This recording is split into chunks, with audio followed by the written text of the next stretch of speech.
Olá pessoal, mais um vídeo aqui para o nosso canal Negócios Bilionários. Hoje vamos tratar aqui da empresa Grupo Casas Bahias, que divulgou aí o seu resultado.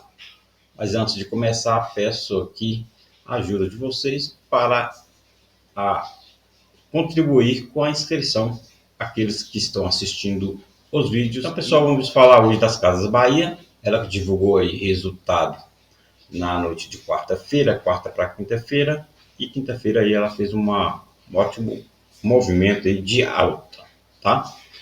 O que a gente pôde notar aí nas manchetes, né? Onde, por exemplo, que no valor, Casas Bahia volta a lucrar e dispara na bolsa, mas é para tudo isso?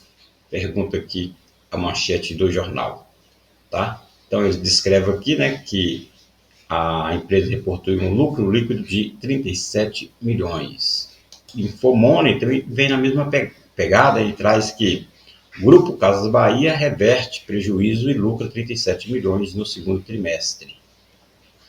Uma outra notícia que também do investidor traz: Casas Bahia volta a lucrar e dispara mais de 20%.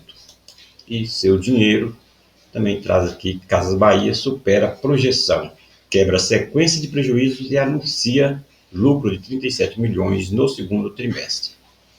Então, pessoal, para a gente começar, vamos dar uma olhada aqui nesse resultado, né? Vamos pegar aqui o destaque, né, que o Grupo Casas Bahia traz.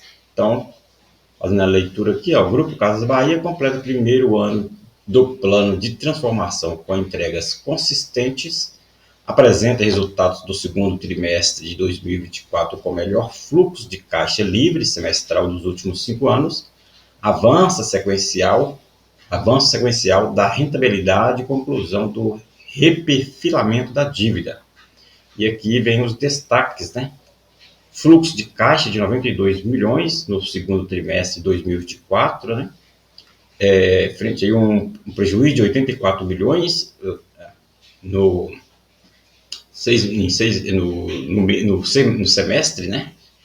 Então, tem aqui uma variação de caixa, né? Que é aí um valor negativo, né? De 21 milhões, agora no segundo trimestre de 2024, contra esse prejuízo, um valor negativo, né? De variação de caixa de 760 lá no segundo trimestre de 2023. Então, aconteceu. A gente percebe aqui uma melhora significativa, né? Antes um valor negativo de 760, agora para um valor negativo mais menor, né, de 21 milhões. Tá? Saldo de liquidez, incluindo aqui recebíveis, totalizou aí 2,9 bilhões no segundo trimestre de 2024, né? E ficou estável aí quando comparado com o primeiro trimestre de 2024. Tá? Também traz aqui a redução de estoque, né, de 15 dias. Margem bruta aqui de 37,7%, né? É muito importante a empresa aumentar essas margens, né? Principalmente empresas de varejo, né? Que tem uma margem bruta alta e uma margem líquida também alta, né? No segundo trimestre, então foi esse dado aqui de 30,7%, né? Teve então uma melhora de 29,2% em relação ao segundo trimestre, tá bom? Aqui a margem EBITDA, né, ajustada, 7%. O lucro antes do imposto de renda, né, apresentou aqui o 43 milhões, contra aqui 843 milhões no segundo trimestre de 2023, né, que a gente percebe aqui um valor muito positivo, né, porque saiu aqui de um lucro negativo, né, de 843, seja um prejuízo, para um valor positivo aqui de 43 milhões. Tá?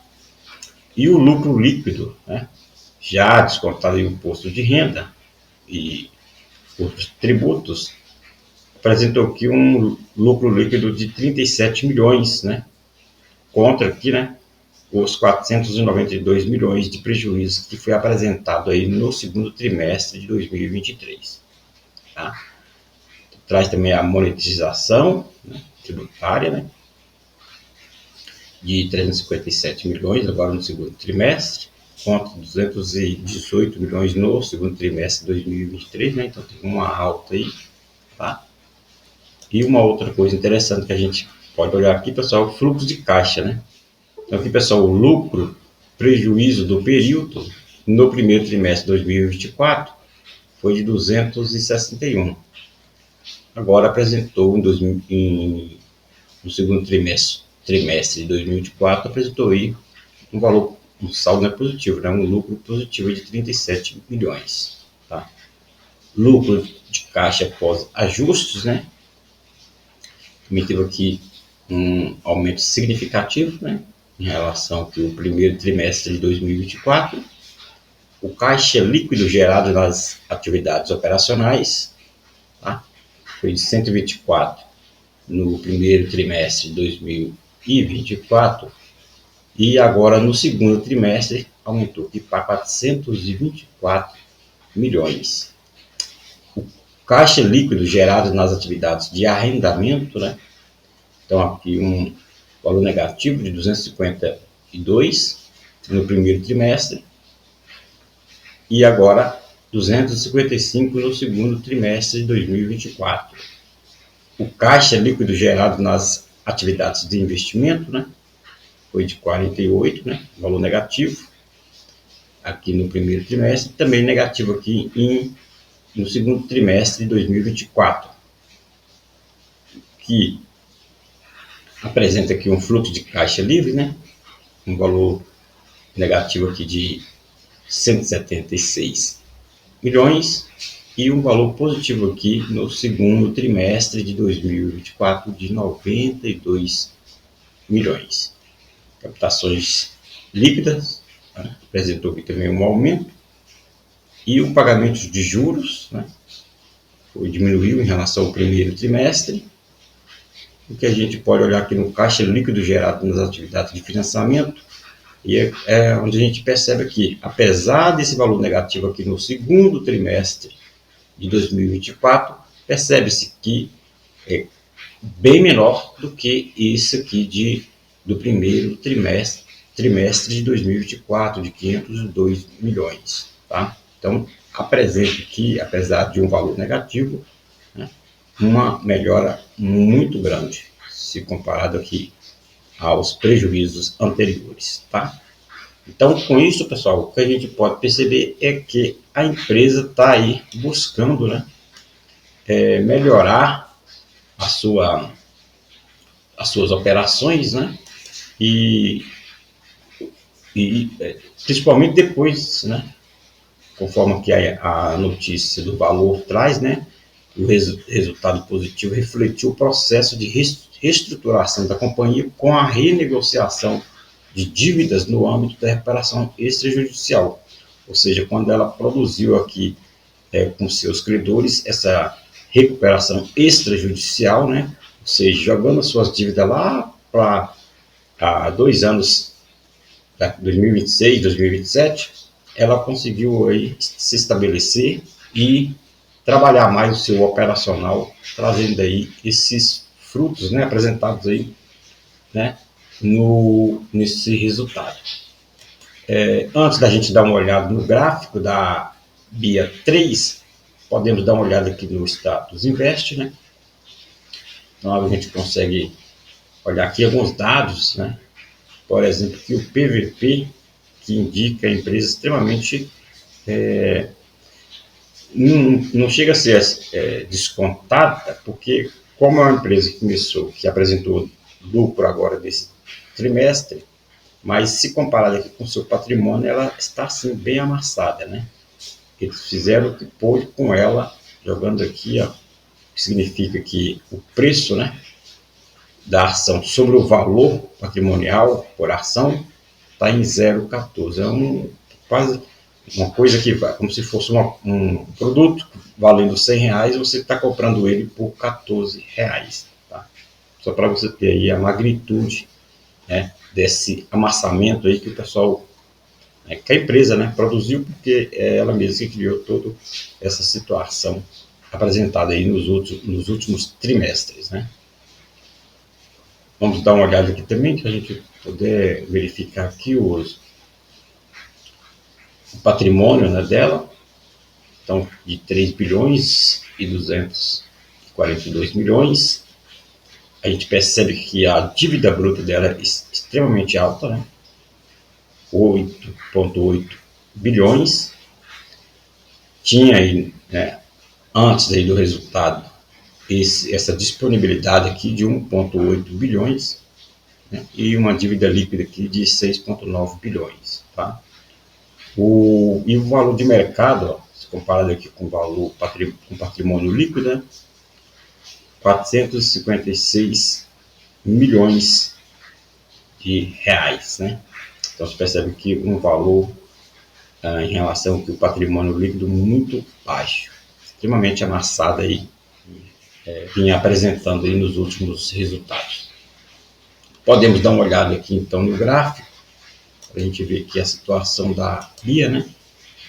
E aqui no gráfico diário a gente vê aqui, ó, que no dia 8 ela apresentou aqui uma alta, né, uma variação de 24% no dia, ó, uma alta muito grande com relação ao último pregão dela. E agora, nessa sexta-feira, ela fez esse recuo, né? Então, vamos acompanhar aí. É uma empresa que ainda deve patinar muito aqui nas suas cotações, né? Não deve fazer movimentos rápidos aqui para cima, né? Bruscos, né? Mudando aqui a sua tendência.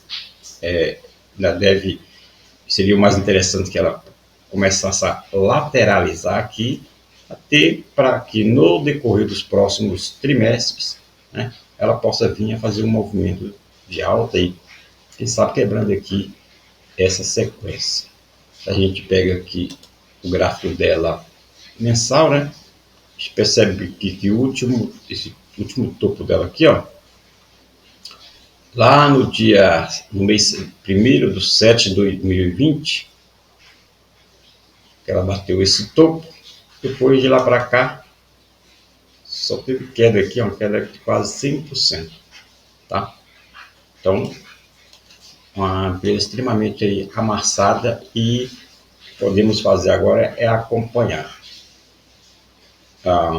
Investir num papel desse aqui, você deve fazer esse investimento apenas com aquele dinheiro, acreditando aí que nos próximos trimestres ela venha continuar trazendo lucro. Ela pode, de fato, recuperar aqui boa parte aqui da sua queda, quem sabe chegar aí próximo de 8, né, 7, 8 reais, que já seria um bom movimento aqui para o terceiro e até o final do ano e no quarto trimestre.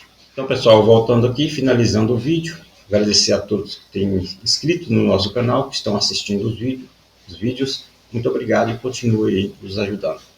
Até o próximo.